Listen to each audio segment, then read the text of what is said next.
O restaurante Sabores do Mar, situado à beira da Praia do Gonzaga, em Santos, era um dos mais disputados da orla. Com vista privilegiada para o Oceano Atlântico, atraía tanto turistas quanto a elite santista e paulistana que descia para o litoral nos finais de semana. Era ali que Isabela Santos, uma jovem de 23 anos, cabelos ruivos e olhos esverdeados, trabalhava como garçonete para pagar a faculdade de Direito. Naquela noite de sexta-feira, Isabela corria entre as mesas, equilibrando bandejas e anotando pedidos com sua habitual eficiência.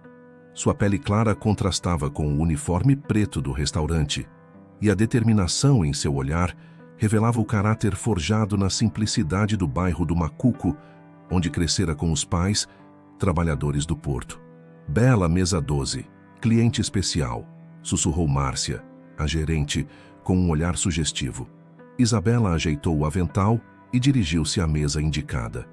O homem sentado ali destoava dos habituais frequentadores, não pela elegância do terno azul marinho que vestia, mas pela simplicidade genuína com que agradeceu quando ela se aproximou. "Boa noite, sou Rodrigo Almeida", disse, estendendo a mão em um gesto pouco comum entre clientes e garçons. "Primeira vez aqui, o que me recomenda?" Aquele primeiro contato despertou algo que Isabela não soube identificar. Talvez fosse a maneira como Rodrigo a olhava nos olhos enquanto falava, como se realmente a visse além do uniforme. Durante o jantar, ele a chamou diversas vezes, sempre com alguma dúvida sobre o cardápio ou sobre a cidade. "Você nasceu aqui?" perguntou, enquanto aguardava a sobremesa. "Sim, santista de coração", respondeu ela, permitindo-se uma breve pausa na correria. "Não existe lugar melhor para viver." "Discordo. São Paulo tem seu charme", rebateu ele com um sorriso. "Mas confesso que estou começando a ver o apelo de Santos." No final da noite, Rodrigo deixou o restaurante após deixar uma generosa gorjeta e um cartão com seu número de telefone. Isabela hesitou, mas guardou o cartão no bolso do uniforme. 2 dias depois, surpreendeu-se ligando para ele. O romance entre a estudante de Direito da Universidade Pública e o empresário paulistano floresceu rapidamente. Rodrigo, herdeiro das indústrias Almeida, um dos maiores conglomerados de logística do país, descia para Santos quase todos os fins de semana. Isabela descobriu nele uma sensibilidade que contradizia sua origem privilegiada. Ele parecia genuinamente interessado em sua vida, seus sonhos de se tornar advogada e defender causas sociais. 6 meses depois, Rodrigo sugeriu que Isabela se mudasse para seu apartamento em São Paulo, próximo à Avenida Paulista. "Você poderia terminar a faculdade lá, eu tenho contatos nas melhores universidades", argumentou ele. "Não quero favores, Rodrigo. Conquistei minha vaga por mérito. Não é favor, é investimento. Acredito no seu potencial." Após muita relutância, Isabela aceitou a proposta, transferindo-se para uma universidade particular em São Paulo com bolsa de estudos. A adaptação à vida na metrópole foi desafiadora. O contraste entre sua origem humilde e o luxo que agora a cercava causava constrangimento. Nos eventos sociais, sentia-se um peixe fora d'água, especialmente porque Rodrigo sempre encontrava desculpas para não apresentá-la aos pais. "Eles estão viajando", justificava-se sempre. "Quando voltarem, prometo que faremos um jantar especial." Apesar das inseguranças, Isabela estava feliz. Seu relacionamento com Rodrigo parecia sólido, e ela finalmente começava a acreditar que as diferenças sociais não importavam quando o amor era verdadeiro. Mal sabia ela que seu conto de fadas estava prestes a revelar suas sombras. Após 1 ano morando juntos, Isabela sentia falta das raízes santistas. Decidiu ligar para Carolina Ferreira, sua melhor amiga desde a infância no Macuco. Carol, como era chamada, tinha sido sua parceira de aventuras, confidências e lágrimas ao longo da vida.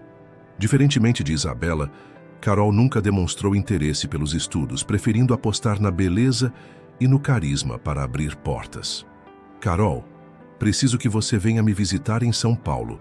Estou com saudades da nossa parceria", convidou Isabela entusiasmada. "Bela, pensei que tinha esquecido da sua amiga humilde agora que está vivendo na alta sociedade", brincou Carol ao telefone. No final de semana seguinte, Carolina chegou ao apartamento na Avenida Paulista. Isabela não conteve a emoção ao rever a amiga, e as duas passaram horas colocando o papo em dia. Quando Rodrigo chegou do trabalho, Isabela fez as apresentações. Amor, esta é a Carol, minha irmã de coração que tanto falei. Rodrigo e Carolina trocaram olhares que Isabela, em sua inocência, interpretou como mera cordialidade. O que ela não percebeu foi o brilho calculista nos olhos da amiga ao avaliar o apartamento luxuoso e o relógio de marca no pulso de Rodrigo. Nas semanas seguintes, Carol tornou-se presença constante no apartamento. Com a justificativa de estar procurando emprego em São Paulo, passava dias inteiros ali enquanto Isabela estava na faculdade. Aos poucos, Rodrigo começou a chegar mais cedo do trabalho, sempre com alguma desculpa sobre reuniões canceladas. A tensão entre o casal crescia. Rodrigo tornara-se mais distante, crítico e impaciente. Certa noite, após uma discussão sobre o futuro profissional de Isabela, ele saiu batendo a porta, alegando precisar esfriar a cabeça. Isabela ligou para Carol, buscando consolo. Ele só está estressado com o trabalho, Bela. Homens são assim mesmo, minimizou a amiga ao telefone. Não posso ir aí hoje, estou resolvendo uns problemas. Naquela sexta-feira, Isabela decidiu surpreender Rodrigo saindo mais cedo da faculdade. Comprou ingredientes para preparar uma massa especial, receita de sua mãe, esperando reconquistar a harmonia do relacionamento. Ao abrir a porta do apartamento, ouviu risos vindos da sala. O mundo parou quando seus olhos captaram a cena. Carol e Rodrigo, entrelaçados no sofá onde tantas vezes haviam planejado o futuro juntos. O silêncio que se seguiu foi quebrado apenas pelo barulho das sacolas caindo no chão. Os amantes se separaram assustados, mas não arrependidos. No olhar de Carolina, Isabela viu não constrangimento, mas um prazer perverso em ser flagrada. Bela, nós precisamos conversar, disse Rodrigo, ajeitando a camisa. Isso não aconteceu do nada. Já faz tempo que percebemos que somos feitos um para o outro, completou Carol, levantando-se do sofá com a arrogância de quem acredita ter vencido uma competição. Isabela permaneceu estática, enquanto a dor da traição dupla se espalhava como veneno em suas veias. Anos de amizade e confiança transformados em cinzas em questão de segundos. Você precisa entender, Bela, continuou Rodrigo com frieza calculada. Carol é uma mulher que entende meu mundo, frequenta os mesmos círculos sociais que minha família. Ela é a mulher à minha altura. Você foi um passatempo agradável, mas nunca se encaixaria na minha vida real. As palavras atingiram Isabela como punhaladas precisas. Carolina se aproximou tocando seu braço em falsa solidariedade. Não leve para o lado pessoal, amiga. É só como a vida funciona. Alguns nasceram para brilhar, outros para assistir. Naquela noite, Isabela deixou para trás o luxo e conforto que nunca realmente lhe pertenceram. Com apenas uma mala e o orgulho ferido, retornou à casa dos pais em Santos. Durante semanas, afundou-se em lágrimas e autoquestionamento. Como não havia percebido os sinais? Como poderia ter sido tão ingênua? No entanto, o sangue dos trabalhadores do porto que corria em suas veias não permitiria que permanecesse abatida por muito tempo. Enquanto a dor da traição se transformava lentamente em determinação, Isabela jurou a si mesma que aquela humilhação não ficaria sem resposta. 3 meses haviam se passado desde o dia em que Isabela deixara São Paulo com o coração em pedaços. Concentrada nos estudos e no trabalho, conseguira a transferência de volta para a universidade em Santos e arranjara emprego como fotógrafa assistente em um estúdio local, utilizando habilidades que desenvolvera como hobby ao longo dos anos. Numa manhã de sábado, ao verificar sua caixa de correspondências, Isabela encontrou um envelope dourado endereçado a ela. Ao abri-lo, sentiu o estômago afundar. Era um convite para o casamento de Rodrigo Almeida e Carolina Ferreira, marcado para dali a 2 meses, no luxuoso Hotel Fasano, em São Paulo. Que tipo de pessoa convida a ex para seu casamento com a melhor amiga dela? Questionou sua mãe, indignada ao ver a filha pálida com o convite nas mãos. O tipo de pessoa que quer afirmar sua vitória, respondeu Isabela, reconhecendo a escrita de Carol em uma nota manuscrita anexada. Espero que venha celebrar nossa felicidade. Seria uma pena se perdesse. Enquanto outros teriam rasgado o convite ou simplesmente ignorado a provocação, Isabela o guardou cuidadosamente. A dor da humilhação havia sido substituída por uma calma calculista. Aquilo não era apenas um convite, era uma declaração de guerra, e ela não recuaria. Uma semana depois, o estúdio onde Isabela trabalhava foi contratado para fotografar um evento corporativo no Hotel Parque Balneário, em Santos. Entre os executivos presentes, ela reconheceu um rosto familiar. Era Tiago Mendes, amigo de infância de Rodrigo e agora aparentemente seu padrinho de casamento, conforme mencionado na lista anexa ao convite. Isabela cobriu o evento com profissionalismo, mas manteve Tiago sob observação discreta. Ao final da noite, notou quando ele se aproximou do bar e começou a conversar animadamente com uma mulher que não era sua esposa. Horas depois, acompanhou à distância quando o casal deixou o hotel em direção a um estabelecimento na praia. Nas semanas seguintes, Isabela descobriu um padrão. Tiago visitava Santos regularmente para encontros com a mesma mulher. Durante um desses encontros, posicionou-se estrategicamente e capturou fotos comprometedoras do casal entrando em um motel na ponta da praia. É apenas segurança, justificou para si mesma, guardando as fotos em uma pasta em seu computador. O destino, no entanto, tinha outros planos. Em um evento de gala beneficente em São Paulo, para o qual foi escalada como fotógrafa, Isabela avistou uma cena que congelou seu sangue. Carolina, radiante em um vestido vermelho, acompanhada não por Rodrigo, mas por um homem desconhecido. Os dois trocavam olhares e toques íntimos quando acreditavam não estar sendo observados. Movida pela intuição, Isabela o seguiu discretamente até o estacionamento, onde flagrou um beijo apaixonado antes que entrassem em um carro de luxo.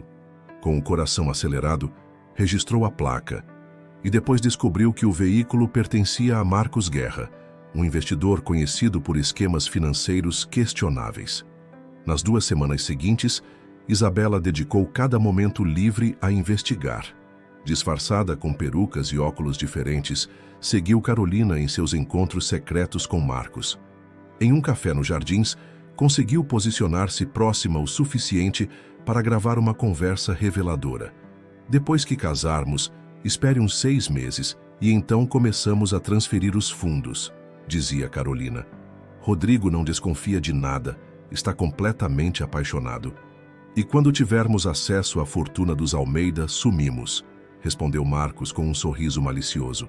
Rio de Janeiro primeiro, depois Europa. Já tenho os documentos preparados. Isabela sentiu um misto de choque e vingativa satisfação. O destino havia colocado em suas mãos o instrumento perfeito para sua vingança. Não apenas vingaria a si mesma, mas também impediria que Rodrigo caísse em um golpe elaborado. A questão agora era como e quando usar aquelas informações para causar o maior impacto possível. A resposta veio quando, revisando o convite de casamento, Isabela leu a tradicional frase: "Se alguém conhece algum impedimento para esta união, que fale agora ou cale-se para sempre." Um sorriso se formou em seus lábios enquanto confirmava sua presença na cerimônia. A Catedral da Sé estava decorada com arranjos de orquídeas brancas e cristais que refletiam a luz do final da tarde. A nata da sociedade paulistana lotava os bancos, testemunhando o que prometia ser o casamento do ano. Isabela, em um discreto vestido azul marinho, sentou-se nas últimas fileiras, um pendrive seguro em sua bolsa e o coração martelando no peito. Quando Carolina entrou pelo corredor central em seu vestido de alta costura, os convidados suspiraram. Rodrigo aguardava no altar, visivelmente nervoso, mas com um sorriso que não alcançava seus olhos. Para quem conhecia o verdadeiro amor, como Isabela agora sabia reconhecer, era óbvio que algo faltava naquela união. A cerimônia prosseguiu até o momento crucial. O padre, com voz solene, pronunciou: "Se alguém conhece algum impedimento para esta união, que fale agora ou cale-se para sempre." O silêncio que se seguiu foi quebrado pelo som dos saltos de Isabela, ecoando no piso de mármore enquanto caminhava em direção ao altar. Um burburinho percorreu a igreja quando ela se posicionou no centro, encarando os noivos. "Eu conheço um impedimento", disse com voz firme, ignorando os olhares chocados. A noiva não ama o noivo. Na verdade, ela planeja dar um golpe nele junto com seu amante Marcos Guerra. O caos se instalou instantaneamente. Carolina avançou como uma fera acuada. Você está louca. Segurança, tirem essa desequilibrada daqui. Entretanto, antes que alguém pudesse agir, Isabela conectou o pendrive a um notebook que havia providenciado com antecedência, projetando no telão preparado para o vídeo dos noivos as imagens e gravações que coletara. A voz de Carolina ecoou pela catedral, detalhando friamente seus planos para espoliar a fortuna dos Almeida. O rosto de Rodrigo alternava entre palidez e rubor, enquanto a verdade se revelava diante de todos os convidados, incluindo seus pais, executivos respeitados que observavam horrorizados. Carolina tentou negar, mas sua expressão atraía. Quando a gravação terminou, um silêncio sepulcral tomou conta do ambiente. Você arruinou minha vida uma vez, disse Isabela, dirigindo-se tanto a Rodrigo quanto a Carolina. Mas não permitirei que continue enganando as pessoas. Nem todos merecem ser traídos, mesmo aqueles que já traíram.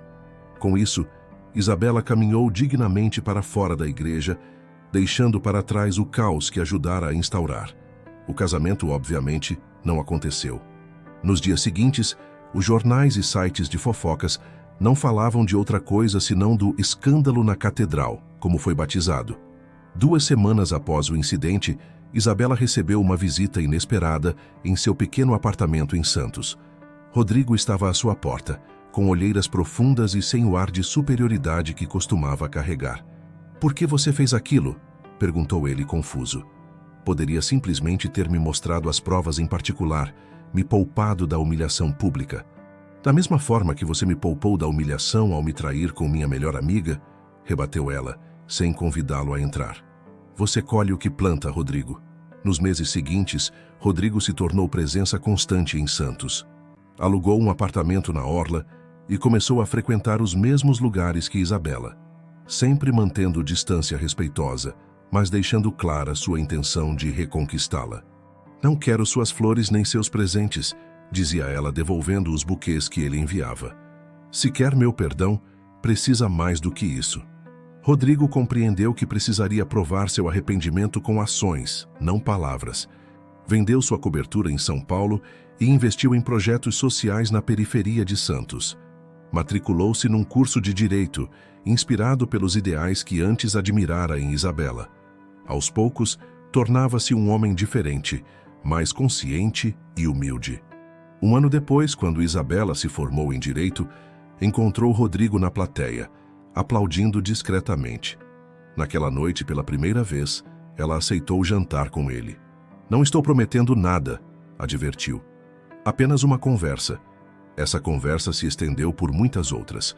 Lentamente, cicatrizes foram se transformando em lições, e a mágoa em compreensão. Isabela percebia que o homem à sua frente não era mais o rapaz arrogante que a traíra, mas alguém que aprendera com os próprios erros da maneira mais dolorosa possível. 2 anos após o escândalo na catedral, num simples cartório em Santos, Isabela e Rodrigo oficializaram sua união, testemunhada apenas pelos pais dela e alguns amigos próximos. O verdadeiro amor, descobriram ambos, não precisava de plateia nem de luxo, apenas de respeito, honestidade e a coragem de recomeçar. Uau! Essa história te envolveu? Esperamos que a jornada de Isabela e Rodrigo tenha mexido com suas emoções.